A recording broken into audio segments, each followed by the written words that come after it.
A terra é também como a infância, ou como o amor, ou simplesmente como a poesia. Por isso, não espante que Eugênio de Andrade tenha escrito: a minha relação com as terras baixas e interiores da beira é materna, quer eu dizer, é poética. Poesia, mãe, terra-mãe, são, obviamente, lugares onde germinam sementes ou sentidos e de onde explode, como por milagre, a vida. Uma vida, por vezes, precária e difícil, mas outras vezes tão alta, tão ardente e tão inteira como aquela que nos chega pelos poemas de Eugênio de Andrade.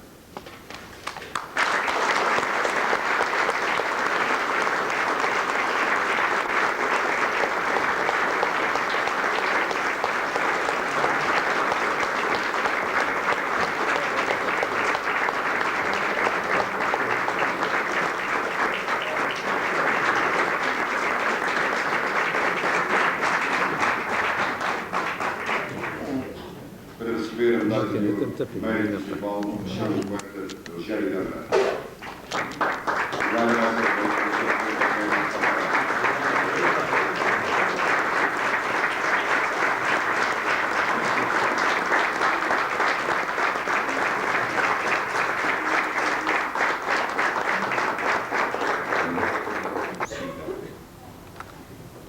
De qualquer maneira, eu diria que esse desencadear da emoção foi particularmente nas referências, uma vez mais, maternas, não é? Há uma frase num desses textos que se aludiu aqui vagamente, em que eu dizia: eu agora sabia que o meu pai era a minha mãe. Isto resume, suponho eu, que de forma quase lapidar, de timidez ou de pudor, que são qualidades minhas que muito prezo em tempos despodurados e da poesia, quando não são pura e simplesmente uma repugnante forma de autopromoção. Para quem me conhece, e é certo que são muito poucos, não preciso acrescentar nem mais uma palavra. Para quem não saiba de mim, ou de mim tenha uma ideia distorcida, pois a minha reclusão parece confundir as pessoas, sobretudo aquelas que pedem à vida uma relação direta com a sociedade e os seus instrumentos de poder. A esses direi então que sempre tenho vivido armado somente da minha própria poesia, como se dizia de Humberto Saba, e que toda a minha exigência vai no sentido de uma busca de harmonia, não direi com o mundo, que esse poderá ter a minha indiferença ou até hostilidade, mas com a terra, nossa última mãe. É claro que não se trata de arrogância, nem de insolência, mas reconheço que pode parecê-lo. E se me recusasse a estar hoje aqui, poderia mesmo ser. Afinal, que estará na origem do desconforto que sinto em tais ocasiões? Apenas isto: saber que o facto de fazer versos, ou qualquer coisa que com ele se assemelhe, não me confere nenhum privilégio, porque não poderia ser de outra maneira. Vida e poesia são para mim como o arco e a flecha. Sem uma, a outra não teria sentido. E não se prestam homenagens a quem quer que seja pela simples razão de existir. Por portas travessas, fui referindo atrás uma velha ideia minha. O compromisso do poeta não é com os leitores, mas tão somente com a língua. Ora, a língua é a única herança que lhe coube em sorte. E não é pequena, como se sabe. No meu caso, tal herança, em mais de um sentido, é materna. É com esses vocábulos que interrogo a memória num desejo insensato de preservar certos instantes. E como já todos sabem, a minha memória está cheia de reluz d'água, também destas águas. Está cheia do branco dos muros, também destes muros. Está cheia da poeira dos caminhos, também destes caminhos. Porque durante a minha infância, todas as vozes, todos os cheiros, todos os sabores pertenciam a estas terras. Terras com nomes palpáveis. Póvoa, Atalaia, Castelo Branco, Fundão, Alpedrinha, Monfortinho, Castelo Novo, Covilhã. Nomes porosos, como lhes chamei um dia. Nomes que se deixam atravessar pelas maternas águas da memória. E se também eu, como tantos outros, aos 7 anos emigrei com minha mãe, primeiro para Castelo Branco, depois para Lisboa, não havia férias grandes que não regressasse ao sol destas eiras, à sombra destas oliveiras, cerradinha como nenhuma outra. E assim foi até ao fim da adolescência, tempo mais que suficiente para imprimir no meu espírito, ou na minha alma, ou na minha carne, ou lá onde isso aconteceu, uma imagem que, mesmo quando me invade de melancolia, é sempre uma imagem de luz quente e feliz. É a claridade de tais instantes, esses que Goethe, pela boca de Fausto, suplicava que parassem por serem tão belos. É essa claridade, dizia eu, que estão religados os meus primeiros versos. Porque não fui eu apenas que nasceu nestes lugares. Também a poesia teve aqui o seu nascimento primeiro. A que recebi da boca de minha mãe, antes de nenhuma outra, com a música dos romances da Silvaninha e do Gerinaldo, ou essa outra, com que deparei no primeiro livro que me puseram nas mãos, o hino de amor do João de Deus, aos 6 anos, já na escola, depois de ter aprendido Beabá com a Dona Alexandrina na Póvoa de Atalaia. Assim, o poema que figura presentemente à cabeça de poesia e prosa, onde se junta o que fui escrevendo de há quase 50 anos para cá, é uma canção escrita numa daquelas férias a que já aludi aos 15 ou 16 anos. O que nela não é rural, é medieval, numa clara homenagem aos nossos cancioneiros que continuo a amar. Canção. Tinha um cravo no meu balcão. Veio um rapaz e pediu-me: mãe, dou-lhe o anel. Sentada, bordava um lenço de mão. Veio um rapaz e pediu-me: mãe, dou-lhe o anel. Dei um cravo e dei um lenço. Só não dei o coração. Mas se o rapaz me pedir, mãe, dou-lhe o anel. A sensibilidade e esta atmosfera rural é notória no primeiro livro que publiquei, como aliás foi aqui provado, e de que salvei apenas, além deste, outro poema. Não podendo, na verdade, falar-se de uma forte incidência da beira na minha poesia, ela está, contudo, presente noutros poemas e, mais ainda, nas prosas, quando a sua razão de ser é minha mãe ou a minha infância. E isso acontece ao longo de todos estes anos. Recordo que a vida que ainda em visita recente, ao fim de muitos anos de ausência, fui impressionadíssimo por essas mulheres de preto que passam por ruas e queiras como sombras, como podeis ver neste poema. Mulheres de preto.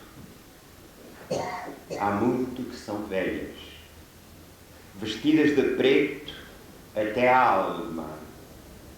Contra o muro, defendem-se do sol da pedra. Ao lume, furtam sofrido o mundo. Ainda têm nome? Ninguém pergunta. Ninguém responde. A língua perde também. Cada poema tem uma vida própria. É um ser único, desprendido das motivações que estiveram na sua origem, difíceis por vezes de descortinar até ao próprio autor. No caso destes versos, fascinados como todos os meus pela matéria, num desejo de a penetrar e humanizar, missão que Nietzsche confiava ao artista, no caso daqueles versos, dizia eu, bastará para o seu entendimento escutar a rasteirinha voz das coisas que sempre foram minhas. Essa fala rente ao chão, pois nunca tive da poesia um entendimento elitista de puro jogo verbal. Pelo contrário, sempre estive atento a esse barulho obscuro de uma cultura poética com vários séculos e que, na vertente a que me sinto vinculado, tem por nomes mais altos Permiólogo, Camões, Cesário, Pessanha e Pessoa.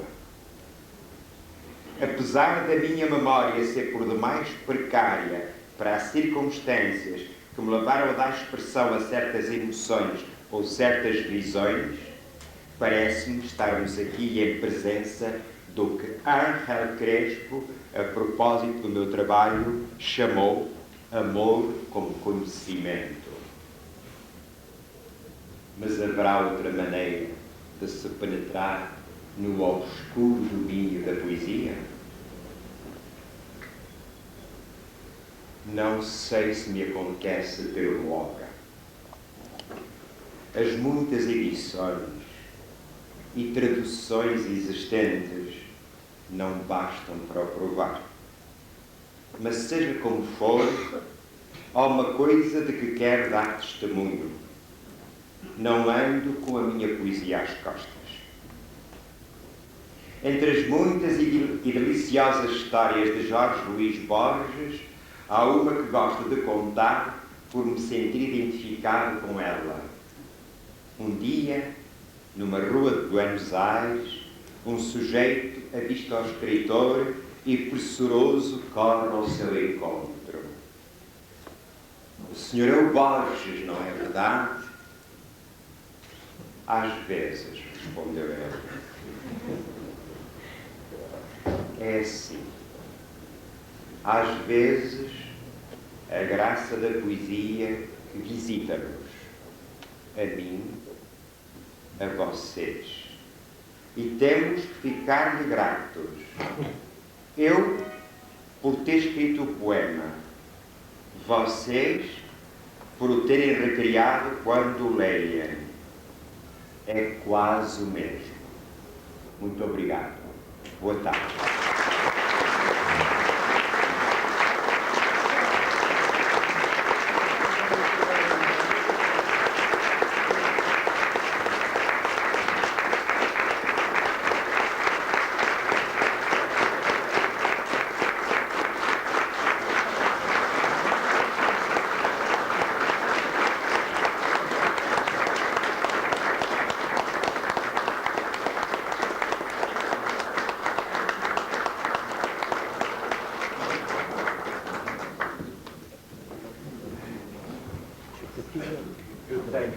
entregar à Câmara Municipal o original deste pequeno texto que eu escrevi, que é de algum modo a minha forma de agradecer a medalha e ao mesmo tempo uma forma de estar próximo realmente de todos vocês.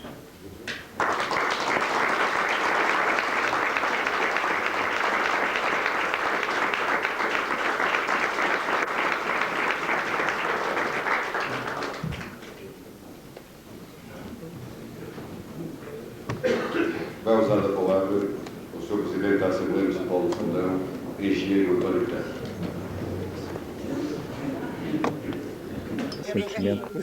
Então é aqui que temos a vista. Quer subir aqui esta pedra? Eu tenho aqui. Tem aqui a melhor vista sobre aquela janela que quer. E este primeiro plano vegetal contra a pedra, não é? Que é muito bonito. Quando só se vê ali ao meio-dia. Ó jovem, este ano aqui no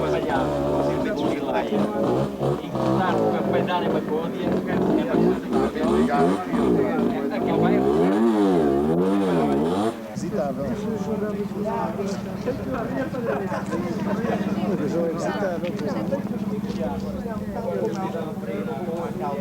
Aquela coisa que eu têm de saber abaixo, ele foi buscar um ou dois textos.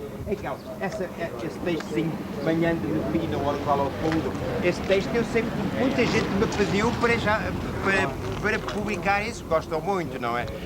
E agora o que posso é realmente consentir que eles saiam aqui neste livro. E você dir-me-á, em sua opinião, quais eram os que merecem uma publicação assim desse estilo. Esta, portanto, é a parte mais... Eugênio!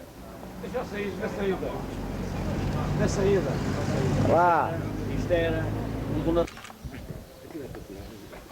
E agora, para comemorar o rolé automático? Já acabou? Não, digo eu. Ah, não. Deixa eu ver.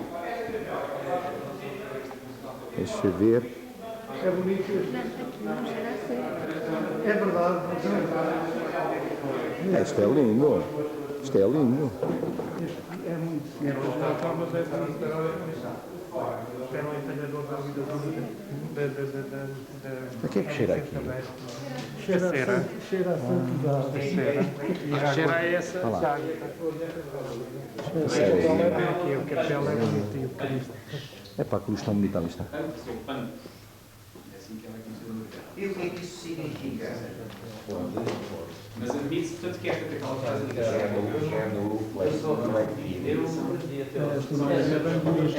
É sim, senhor, com a luz da jarra. não é Santana. Ai, Santana. As imagens são velhas Não, imagens. não é Santana. Não é Santana. Não, Santana é ali. Não, Santana é. Aquela é Santana. É um Cristo antigo. Isto não tem grande. Essa é a Senhora da Conceição. Não tem grande. A imagem mais bonita que nós temos é ali de Santana. É o Sagrado Coração de Maria. Decorávamos e praticávamos. Decorávamos e praticávamos. E praticávamos. Para mim, mais bonita que tem a igreja. A bonita é. Cantar, porque as e aquilo, esteja a chover ou a nevar, já tem acontecido, as pessoas vêm para a rua. Esta parte lá, não sei, não, porque é acrescentável a igreja. Ou a igreja. Aí é o contrário. Isto aqui é antigo. Isto é mais a parte de cima.